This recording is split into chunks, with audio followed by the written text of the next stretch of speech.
His crest chip cracked between two fingers, and he did not notice. The command display had gone silent in a system that never went silent. Tharvak stood on the high platform 1,200 years of law, humming under his boots, and for the first time in 42 years his hands would not hold still. No orders came from him, no voice rose to fill the quiet, no one on the floor dared to move first. Below him, 6,000 crew sat frozen at their stations, faces turned up like a field waiting for rain. The air smelled of scorched metal and the sharp tang of the cleaning chemicals they used on the crystal floor. Someone had left a data slate running on the third ring. Its little blue light blinked alone in a room that had stopped breathing. 1,200 years, and it had come down to 9 words he had not yet said. He looked at the message glowing on the panel in front of him. He had read it 4 times already. He still did not believe it was real. His thumb hovered over the transmit key that would send it to every ship, every station, every colony his empire had ever claimed. The silence was the loudest thing in the room, and the room stretched wide enough to lose a person in. He pressed the key. I wish I could tell you the silence broke gently. It didn't. Stay with me. 6 hours before that, the night watch had been ordinary. Sensor Officer Ven liked the night watch. Fewer officers walked past his station to watch him work, and the tea in his cup had time to go properly cold before he remembered to drink it. He was small, even for a Kasari, with dark fur that had gone gray at both temples, and when he concentrated his throat hummed low enough that only the console microphone ever caught it. He was running a routine sweep of the boundary line when the blip appeared. It sat 43 light-years inside the quarantine, holding position a short run from the colony world below. No drive signature, no transponder, no answer to the standard hail. Just a shape, sitting where nothing was supposed to sit, in a stretch of space the Valdari Empire had sealed off before Ven's grandmother was born. He typed the report 3 times before he sent it. He wanted to be wrong. He was not wrong. Tharvak arrived on the platform still fastening the clasp of his collar, and the floor went quiet around him the way it always did. He was tall even for his kind. Gaunt in the way old soldiers get gaunt, his scales a dark iron gray fading to silver at the joints. 9 obsidian chips sat embedded in the crest above his brow, one for every world he had brought under Valdari law. He touched them without meaning to when he was unsure of something. He was touching them now. Confirm the position, he said. Confirmed, sir, Ven said. It has not moved, it has not answered. It is inside the line. Nobody in the room needed reminding what the line meant. The quarantine was the oldest law the Empire had ever written. No ship crossed it. No ship had ever crossed it. Not once in 1,200 years. Tharvak opened the fleet channel. Identify yourself, he said, and the words went out on every frequency his ships could carry. You are inside restricted Imperial space. Identify yourself now. 3 minutes passed. The room counted every second of them. Nothing answered. Squadron to intercept, Tharvak said. 16 ships. I want eyes on that hull before it takes another breath. Behind him, on the observation tier, the Kasari political liaisons watched without speaking. The way they always watched, waiting to see if the old admiral's certainty would crack this time the way it never had before. He did not let it crack. Not yet. The strike squadron closed the distance in silence, running dark, no lights, no chatter. Then watched their approach on the tactical display and felt his hum drop lower in his chest, a habit he could not train out of himself no matter how many years he served. Then the return came through, and it was wrong in a way that made his fur stand along his spine. Admiral, he said, I'm reading a match. Hull geometry, material composition, drive configuration. It is a full match to an archive classification. Which classification? Ven's hum caught. Origin seal? Sir Tharvak's crest went cold under his fingers. That classification does not exist. It exists, Ven said. It is not in the standard interface. I had to pull it from the archive core by hand. It designates a vessel as pre-imperial origin. Last recorded contact. He stopped, checked the number twice before he said it out loud. 1,200 years ago, the same year the quarantine was written. The room did not move. Nobody breathed loud enough to be heard. Tharvak stared at the blip on the screen, sitting there patient, doing nothing at all. Pull the full origin seal file, he said. I can't, sir.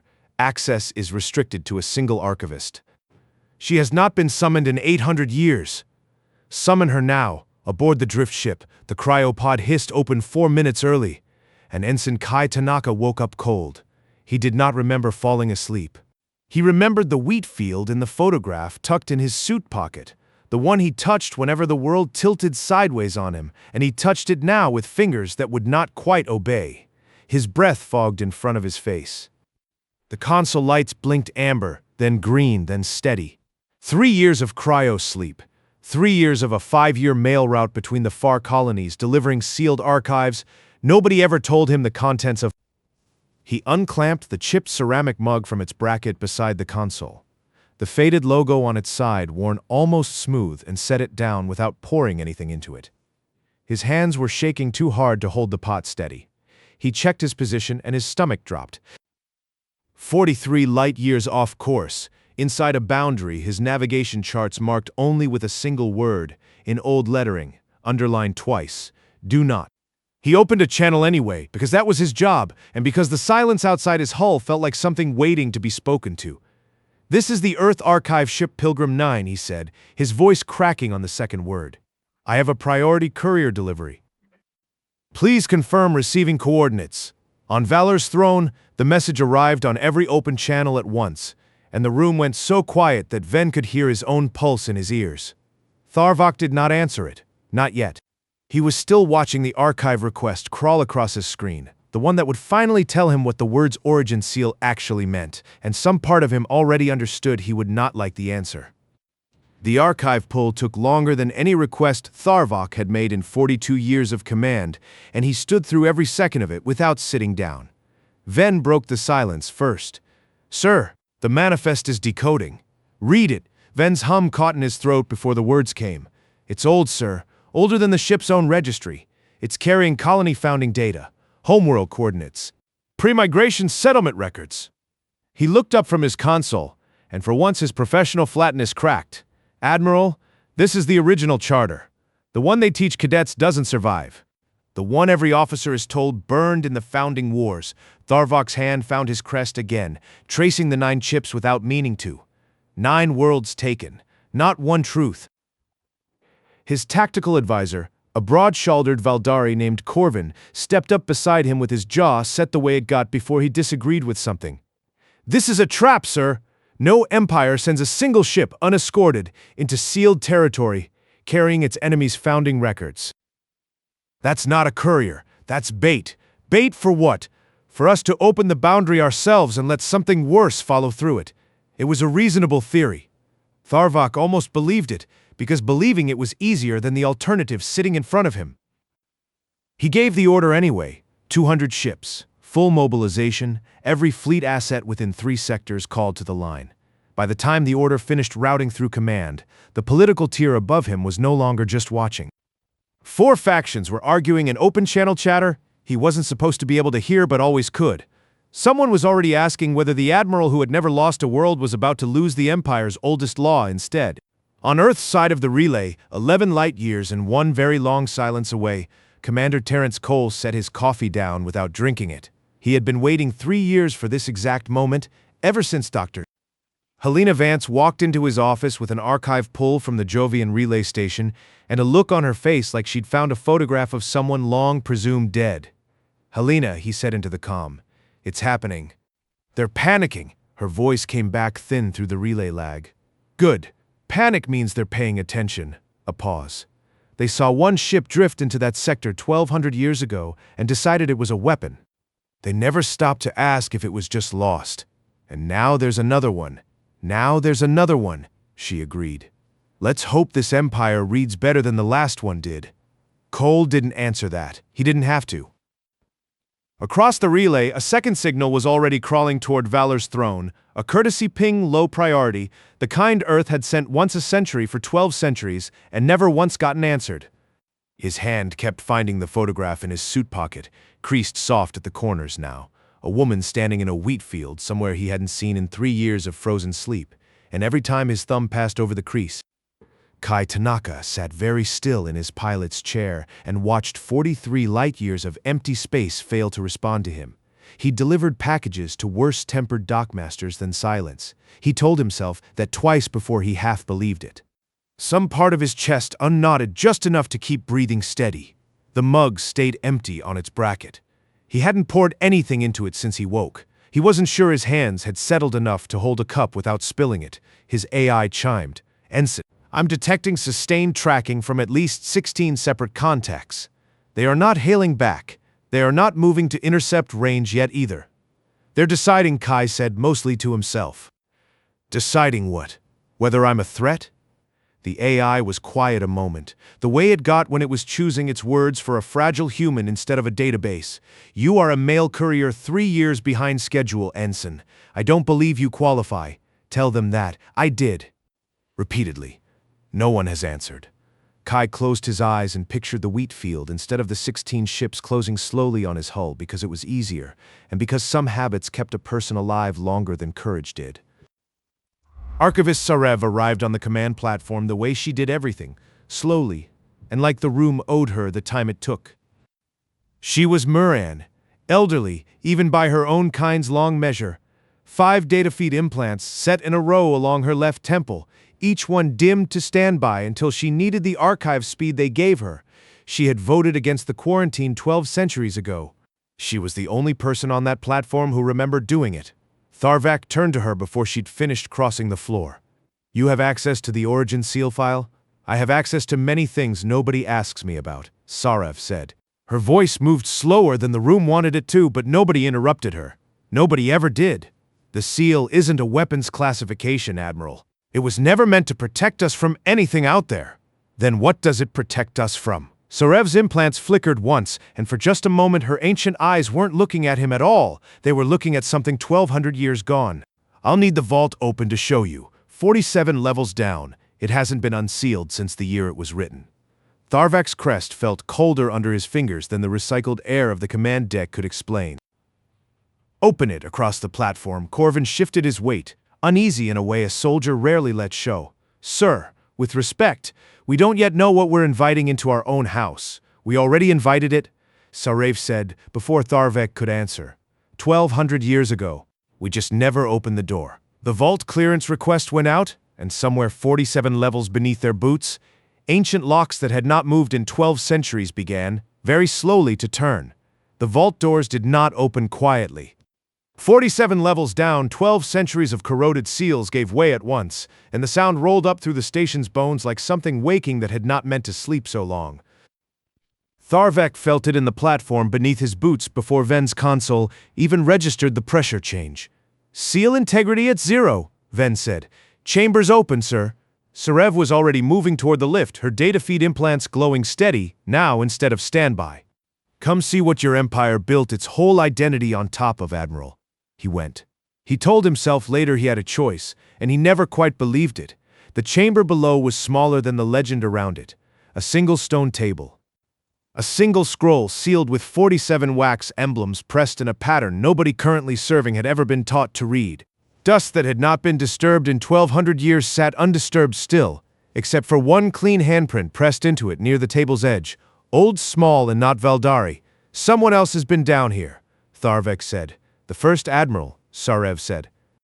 Your own bloodline. He came down once after he sealed it and never came back. She lifted the scroll with both hands, the way a person lifts something they are afraid might be lighter than it should be. He couldn't bring himself to destroy it. He also couldn't bring himself to read it to anyone else. Read it to me now. Up on the command deck, Corvin watched the 16 intercept ships hold their line around the drift ship and felt the old familiar certainty of 30 years' service curdling in his chest. Sir wants a decision, he told the tactical officer beside him. I don't have one to give him. The pilot hasn't fired, hasn't moved. Hasn't done anything but ask for coordinates.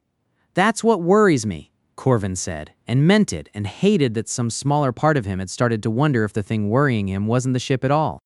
Aboard the Pilgrim 9, Kai watched the 16 hulls hold their formation and felt the cold of the cryo cycle finally start to leave his hands. His AI chimed again. Ensign. Incoming low priority signal. Point of origin, Earth Relay Station.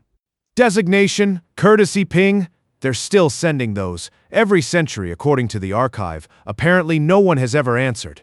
Kai almost laughed, the sound catching somewhere between exhaustion and disbelief. He touched the photograph in his pocket once, out of habit, and did not notice, the way a person never notices their own oldest habits, that his other hand had already reached out and set the chipped mug upright on its bracket. "So I'm not the first one they've ignored. You may be the first one they haven't shot at," the AI offered, which was not exactly comforting, but it was something, the way he always did before opening any channel that mattered. He'd done it 100 times on 100 deliveries nobody remembered afterward. He did it now without thinking, the same as always. In the vault, Sarev unrolled the scroll, and Tharvak read the words over her shoulder in a language his empire had stopped teaching 3 generations after it stopped being spoken. "If another vessel of Earth origin is detected, do not engage. Do not provoke, open all channels. Transmit the following. We are the children of the vessel you sent. We were afraid. We are still afraid, but we are ready to listen." He read it twice before his voice worked again. "This isn't a quarantine order." "No," Sarev said.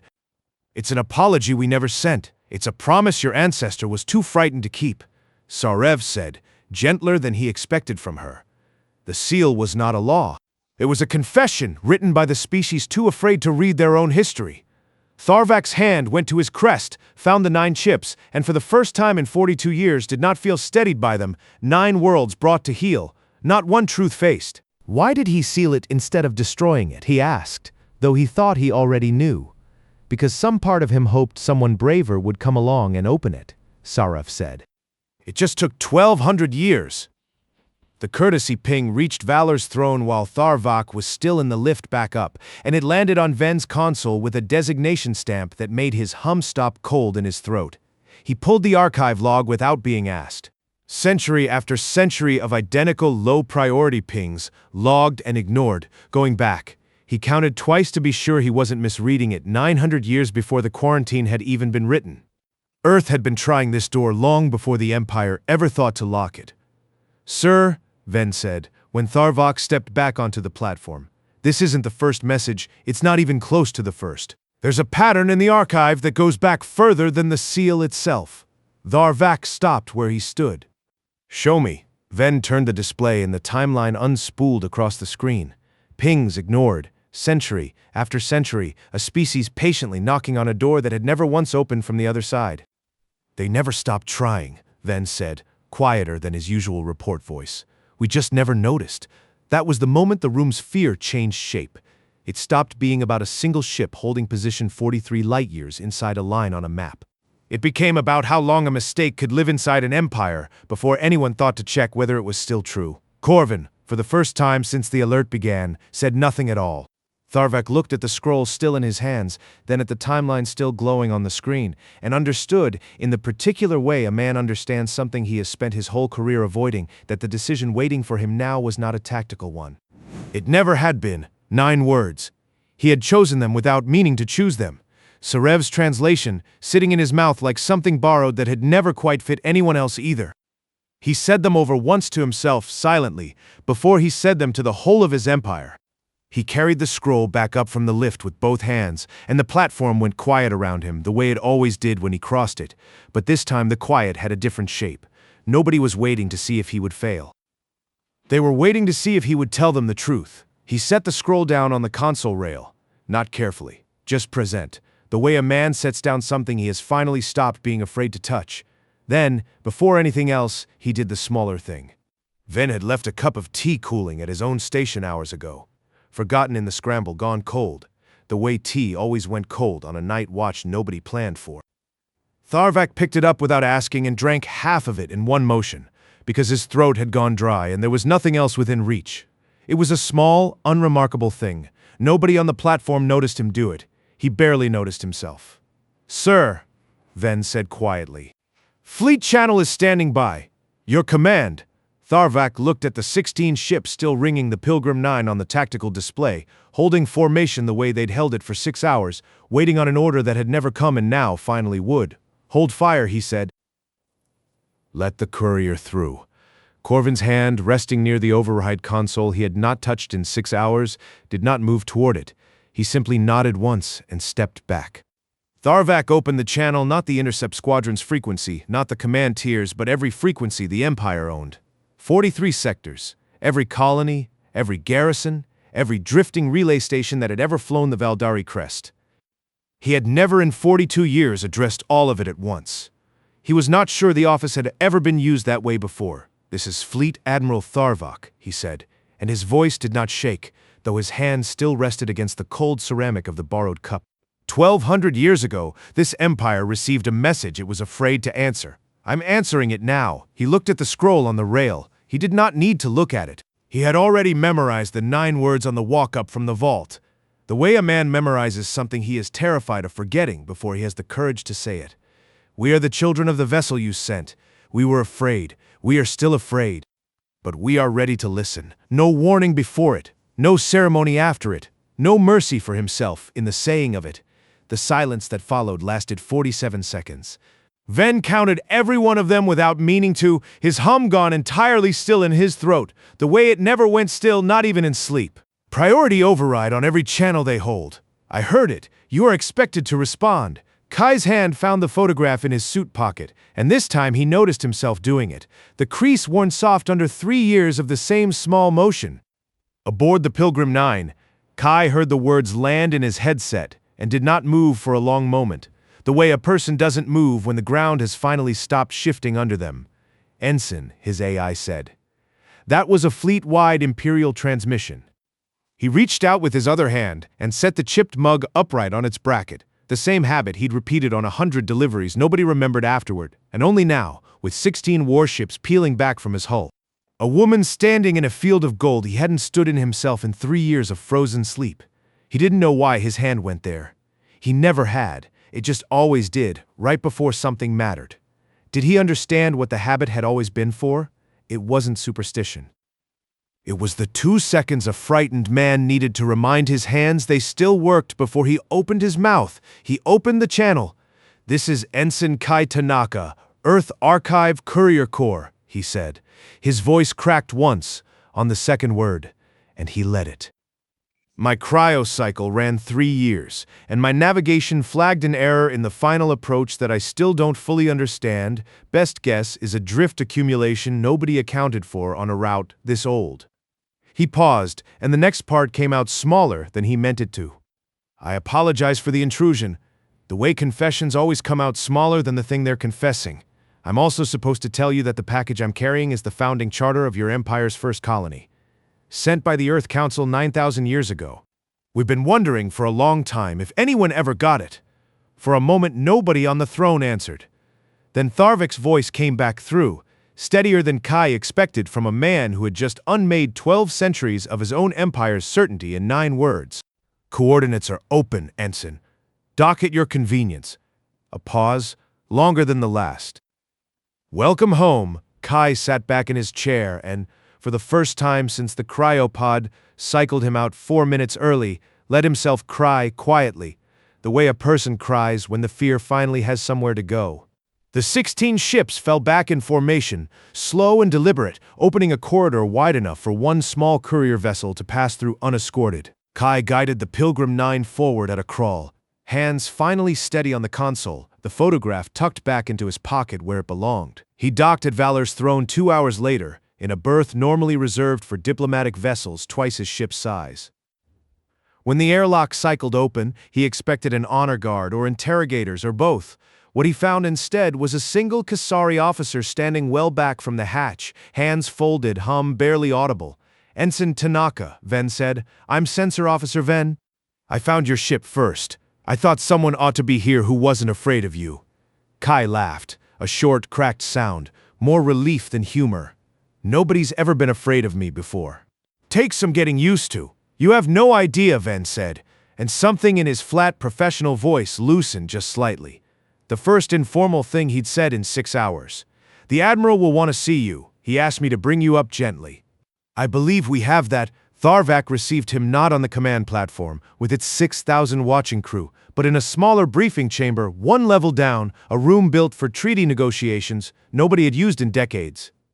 "I don't entirely know what that means for a species I've never met." "Coffee helps," Kai said. "Or tea. Whatever you've got that's warm." Ven's hum caught, almost amused, because the Empire had not negotiated anything in a very long time. It had simply issued orders and expected them followed. Kai stood in the doorway a moment before Tharvak gestured him in. Up close, the Admiral was taller than the screen relay had made him look. Gaunt in the particular way old soldiers went gaunt, his crest with its 9 chips catching the low light. His hand rested near it, but did not touch it, the way a man rests his hand near an old injury out of habit rather than pain. You said you were 3 years behind schedule? Tharvak said. Route was supposed to take 5. I've done 3. Kai shifted his weight, unused to being looked at by someone with that much quiet authority folded into stillness. For what it's worth, sir, I didn't know what I was flying into. My manifest logs said sealed archive delivery, priority, destination classified. Nobody told me I was carrying your Empire's birth certificate. Something flickered across Tharvak's face, not quite a smile, but close enough to be its ancestor. Nobody told me either, until 6 hours ago. Apparently, we've both spent this day finding out things we should have known a long time before now. Sarev entered behind him without announcement, the way she always did. Her data feed implants dimmed now to standby, the archive work finally finished. She studied Kai for a long moment with eyes that had watched 12 centuries pass without once seeing this. You look like him? She said finally. Kai blinked. Like who? The last courier. The one who came before the quarantine was written. She said it without ceremony. The way she said everything, as though the weight of a fact were a private matter between the fact and whoever needed to carry it. I never met him. But the records describe a man who touched a small object before he spoke, the way you keep touching your pocket. Some things a species carries forward without meaning to, even a species as young as yours. Kai's hand had gone to the photograph again without his noticing. He let it stay there this time. The political fallout took longer than the silence had, the way it always does, a thing said in 47 seconds, unraveling into 47 days of argument nobody had scheduled for. But it started in the first hour, with Corvin. He found Tharvak alone on the platform an hour after the broadcast, the scroll still resting where he'd left it on the console rail. The command deck had mostly emptied. The crew rotated out for a rest period. Nobody had earned, but everybody needed. You could have ordered the strike, Corvin said. 16 ships, full mobilization behind them. No one would have blamed you for it. Not after 1,200 years of the same standing order. I would have blamed myself, Tharvak said. That was always the problem. In 42 years of command, I never once let myself be wrong about anything. Not really wrong, not the kind of wrong that costs you something you can't get back. He looked at the scroll. My own bloodline sealed this, instead of destroying it. Do you understand what that means? He had the chance to make the fear disappear entirely, burn the confession, and no one would ever have known there was anything to confess. He couldn't do it. He wanted someone braver than himself to open it eventually. He just didn't say when. Took 1,200 years to find him, Corvin said. Took 1,200 years to find someone desperate enough to stop being certain. Tharvak said, I'm not sure that's the same thing as brave, but I'll take it. Corvin had no answer for that. He didn't try to give one. He stood beside the Admiral a while longer, in a silence that had none of the fear left in it, and that, in its own way, was its own kind of answer. The Kasari political liaisons who had watched from the observation tier for 6 hours, waiting to see the old Admiral's certainty finally crack, filed their reports within the day. Some called it weakness. More, in the weeks that followed, called it the first honest thing an Admiral of the Fourth Fleet had done in living memory. Tharvak read both kinds of reports and burned neither. He had learned in the space of one broadcast that burning things you were ashamed of only meant someone else had to find them again later. He did not resign his command, though he offered to. The Council, after 3 days of the kind of debate that used to take 3 decades, declined the offer on the grounds that a man who had just ended the Empire's oldest lie was, on balance, more useful commanding the fleet than not. Tharvak accepted the decision without argument, and without his old certainty either. He found, to his own quiet surprise, that he did not miss it as much as he'd expected to. The quarantine line itself came down within the month. Not all at once, not with fanfare, but sector by sector, boundary marker by boundary marker, the old warning signs pulled from the charts the way old scars fade rather than vanish. Kai stayed 9 days at Valor's throne, long enough to finish the paperwork nobody in either empire had a form for, and long enough to watch the first official Earth delegation arrive through the same corridor his own small ship had crawled through. Trade routes that had never existed opened where the line used to run. A handful of colony worlds that had spent 12 centuries believing the edge of the galaxy ended at a wall of imperial fear discovered instead that it kept going. This time under full honor escort instead of 16 leveled guns. Commander Terrence Cole led it. Dr. Helena Vance walked beside him, and when she passed Kai in the docking corridor, she stopped just long enough to touch his shoulder. "You did the hard part," she said. "It just happens to whoever's closest when the fear finally runs out." Kai thought about that longer than he meant to, walking the last stretch of corridor back to his ship. "We just gotta walk through the door you opened." "I got lost," Kai said. "That's all I did. I got 43 light years lost and everybody panicked. Sometimes that's the same thing as opening a door," Vance said. "Nobody plans the moment that changes everything." The photograph steady in his pocket where it had ridden 3 years of frozen sleep and 1 very long day of being mistaken for a weapon. On his last morning aboard the throne, before his ship was cleared to continue its 5-year route at last, Kai found Sarev alone in the archive core, the scroll open on the reading table under low lamps, exactly where she'd left it since the day the vault was opened. "You never sealed it back up," he said. "No," Sarev said. "Some things are better left open. A door you can see through is harder to forget you built." Kai looked at the parchment a while, the 47 wax emblems catching the lamplight, the ink faded but legible after 1,200 years of being too frightened to read. "What happens to it now?" "It stays here," Sarev said. "Open. Read by whoever needs to remember why the line came down. Not filed away as a trophy, not hidden as a shame. Just left where it can be seen." She looked at him with eyes that had watched an empire's whole fear rise and fall in one long lifetime. "You should go home, Ensign. Your route is not finished."